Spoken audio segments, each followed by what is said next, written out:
आज हम पढ़ने वाले हैं VSEPR थ्योरी। VSEPR की full form valence shell electron pair repulsion. तो आज का टॉपिक है valence shell electron pair repulsion theory.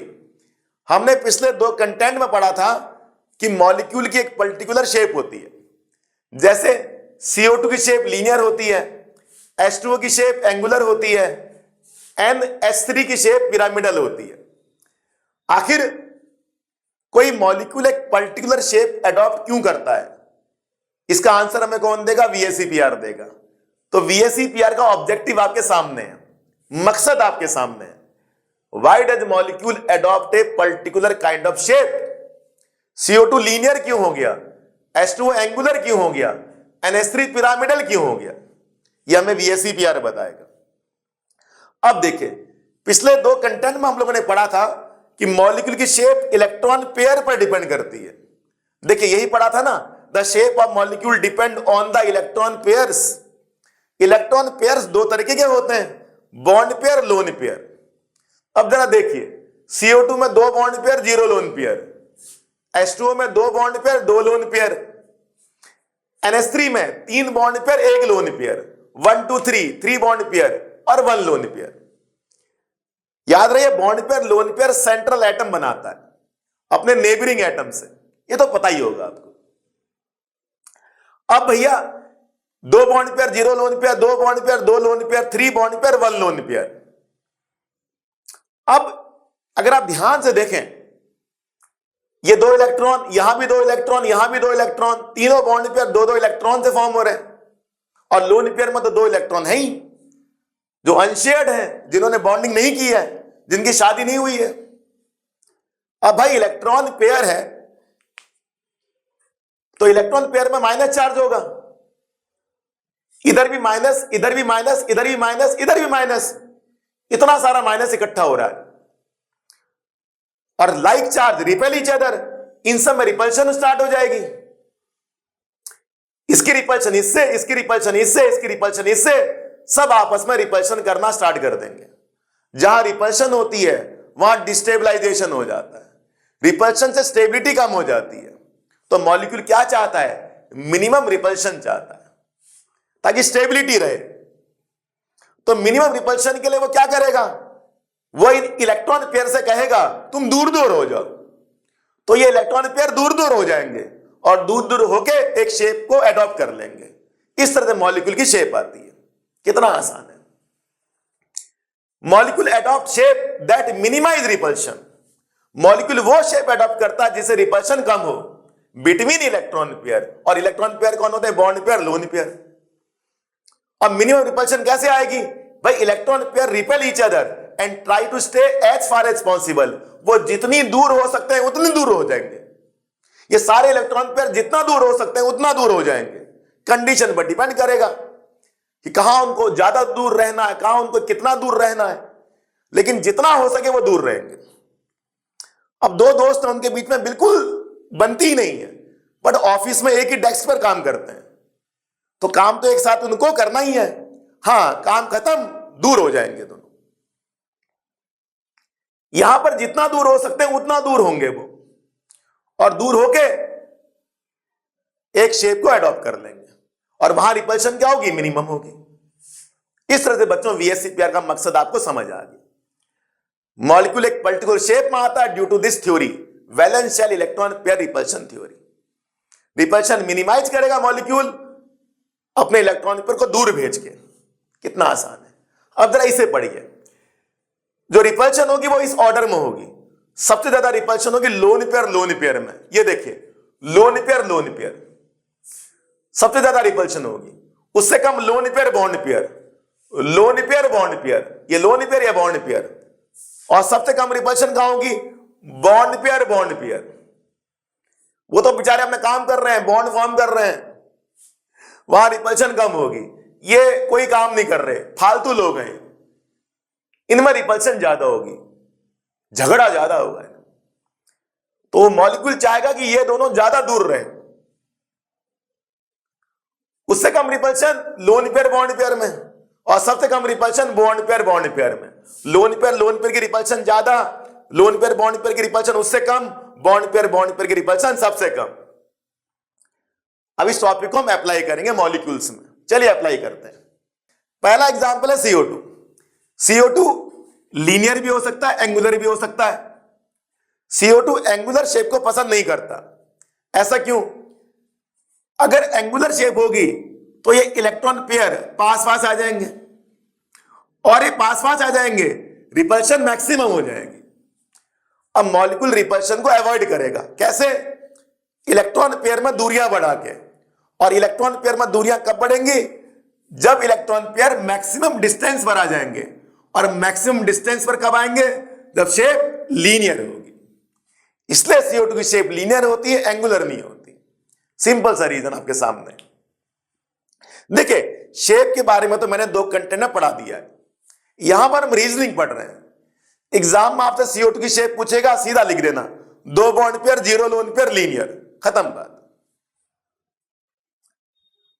अगर इंसिस्ट करे टीचर कि भाई रीजनिंग दो, तो रीजनिंग आपके सामने आ गई कि भाई एंगुलर शेप में रिपल्शन मैक्सिमम होगी, तो रिपल्शन को अवॉइड करने के लिए मॉलिक्यूल लीनियर हो जाएगा।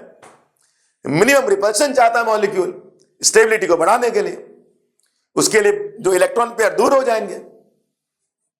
सिंपल। अगला BF3। BF3 की 2 शेप हो सकती है, angular, triangular, planar. Molecule angular shape को अवॉइड करता है। क्यों भाई? सारे जो इलेक्ट्रॉन पेयर हैं वो ऐसे पास पास आ जाएंगे। अब मॉलिक्यूल रिपल्शन से बचने के लिए इनको दूर दूर कर देगा। और दूर दूर कैसे होगा? जब electron pair triangular planar shape में आ जाएंगे। इस शेप को ट्रायंगुलर प्लेनर कहेंगे। पहले कैसा था? ऐसा था। तो मिनिमम डिस्टेंस था बॉन्ड पेयर के बीच में, मिनिमम डिस्टेंस था इलेक्ट्रॉन पेयर के बीच में। अब इलेक्ट्रॉन पेयर के बीच में मैक्सिमम डिस्टेंस हो गया, रिपल्शन कम हो गई, मॉलिक्यूल का शेप ट्रायंगुलर प्लेनर आ गया। मीथेन में 4 बॉन्ड पेयर मैक्सिमम दूरी पर कब आएंगे? देखिए जरा, मीथेन का 3D शेप देखिए। ये तो 2 बॉन्ड पेयर हैं, ये एक ही प्लेन पर है। इस बोर्ड को आप पेपर मान लीजिए, पेपर में टिके हुए हैं दोनों, और एक बॉन्ड जो है वो पेपर से बाहर आ गया, और एक बॉन्ड पेपर से पीछे चला गया। ऐसा क्यों? मैक्सिमम डिस्टेंस बनाने के लिए आपस में।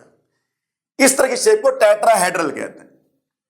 देख क्या लिखा है, 1 bond is coming out and 1 bond is going behind, और 2 एक ही प्लेन पर आपको दिखाई दे रहे हैं। जो सॉलिड वेज होगा वो आउट होगा, बाहर की तरफ आएगा। जो डैश वेज होगा वो पीछे की तरफ जाएगा।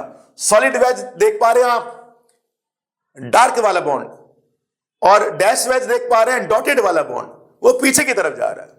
3D शेप है मीथेन की, नाम टेट्राहेड्रल। इसके बाद PCl5। PCl5 में 5 बॉन्ड पेयर में मैक्सिमम डिस्टेंस कैसे आएगा? सिंपल, 3 बॉन्ड पेयर 120 डिग्री का एंगल बना लेंगे। इनको इक्वेटोरियल पेयर्स कहा जाता है। इक्वेटोरियल पेयर्स 1 2 3 इक्वेटोरियल पेयर्स देख पा रहे हैं आप? ये आपने पीछे पढ़ा होगा, दोबारा पढ़ा दिया। और 2 बॉन्ड पेयर जो होंगे इन्हें एक्सियल पेयर कहा जाता है। ये एक्सियल पेयर इक्वेटोरियल पेयर के साथ 90 डिग्री का एंगल बनाते हैं। तो 3 बॉन्ड 120 डिग्री का एंगल बनाएंगे और 2 बॉन्ड 90 डिग्री का एंगल बनाएंगे। इस तरह से शेप का नाम ट्रायंगुलर बाइपिरामिडल हो जाएगा, मैक्सिमम डिस्टेंस आ जाएगा। देख पा रहे हैं आप अच्छे से PCl5 की शेप को। इस तरह से बच्चों कई सारे एग्जाम्पल लेके मैंने समझाया VSE पेयर का मकसद। एग्जाम में एक बार ASF5 की शेप आ गई, बच्चा कंफ्यूज हो गया। जो शेप PCl5 की होगी वही ASF5 की होगी। क्या करना है, P को हटाओ, AS लगाओ, आर्सेनिक, और 5 F लगा दो। Phosphorus arsenic belong to same group. Phosphorus के आउटर मोस्ट इलेक्ट्रॉन 5, आर्सेनिक के भी आउटर मोस्ट इलेक्ट्रॉन 5, कोई दिक्कत नहीं। एग्जाम में VSE PR पर एक इंपॉर्टेंट क्वेश्चन पूछा जाता है। इसमें 3 मॉलिक्यूल आपके सामने, मीथेन, एमोनिया, वाटर। अच्छा, इन तीनों में कॉमन क्या है? 4 electron pair, 4 electron pair, 4 electron pair, 4 bond pair, 0 lone pair, मिला के 4 हो गया। 3 बॉन्ड पेयर 1 लोन पेयर तब भी मिला के 4 हो गया, 2 बॉन्ड पेयर 2 लोन पेयर तब भी मिला के 4 हो गया। जब इलेक्ट्रॉन पेयर 4 हो जाए तो शेप को टेट्राहेड्रल कहते हैं। मीथेन एक आइडियल टेट्राहेड्रल है, ये दोनों डिस्टॉर्टेड टेट्राहेड्रल है। What is the meaning of distorted tetrahedral? Distorted tetrahedral का मतलब है इनका बॉन्ड एंगल वैसा नहीं है जैसा मीथेन का बॉन्ड एंगल है। टेट्राहेड्रल का एंगल होता है 109.5, जो कि आइडियल टेट्राहेड्रल का एंगल है, मीथेन का एंगल है। एग्जाम में VSEPR पर एक इंपॉर्टेंट क्वेश्चन पूछा जाता है इन तीनों मॉलिक्यूल का एग्जांपल लेके। CH4 NH3 वाटर, तीनों में कॉमन क्या है? 4 electron pairs, 4 bond pair 0 lone pair 4, 3 bond pair 1 lone pair 4, 2 bond pair 2 lone pair 4। ये टेट्राहेड्रल है, ये दोनों डिस्टॉर्टेड टेट्राहेड्रल है। वही टेट्राहेड्रल जहां बॉन्ड के बीच में एंगल 109.5 हो, और ये दोनों में बॉन्ड एंगल 109.5 नहीं है, 107 104 है। ये वेरिएशन इन बॉन्ड एंगल कैसे आया? 4 इलेक्ट्रॉन पेयर होने के बाद भी बॉन्ड एंगल अलग कैसे आ रहा है? यही क्वेश्चन आपके सामने, इंपॉर्टेंट काफी। चलिए इसको पढ़ते हैं। अब बताइए सबसे ज्यादा रिपल्शन कहां होती है? लोन पेयर में। अब इनमें रिपल्शन होगी, मैक्सिमम रिपल्शन है लोन पेयर। ये दोनों दूर हो जाएंगे, ये लोन पेयर इधर आएगा, ये लोन पेयर इधर आएगा, तभी तो दूर होंगे। अब लोन पेयर बॉन्ड पेयर में रिपल्शन हो गई, अब ये इधर आ गया और ये इधर आ गया, दूरियां बढ़ेंगी इनमें, तो ये थोड़ा इधर, ये थोड़ा इधर, तो बॉन्ड एंगल छोटा हो गया। सबसे कम बॉन्ड एंगल H2O में। मॉलिक्यूल को इससे बचना है, लोन पेयर रिपल्शन से, तो ये इधर ये इधर। फिर लोन पेयर बॉन्ड पेयर से बचना है, तो ये इधर, और बॉन्ड पेयर में तो सबसे कम रिपल्शन होती है, तो मॉलिक्यूल उसे झेल जाएगा। ये दोनों पास आ जाएंगे, इस रिपल्शन को मॉलिक्यूल झेल जाएगा। ये दोनों पास भी आ गए तो मॉलिक्यूल को थोड़ी राहत मिल जाएगी, चलो उससे तो बच गए, बॉन्ड एंगल कम हो जाएगा।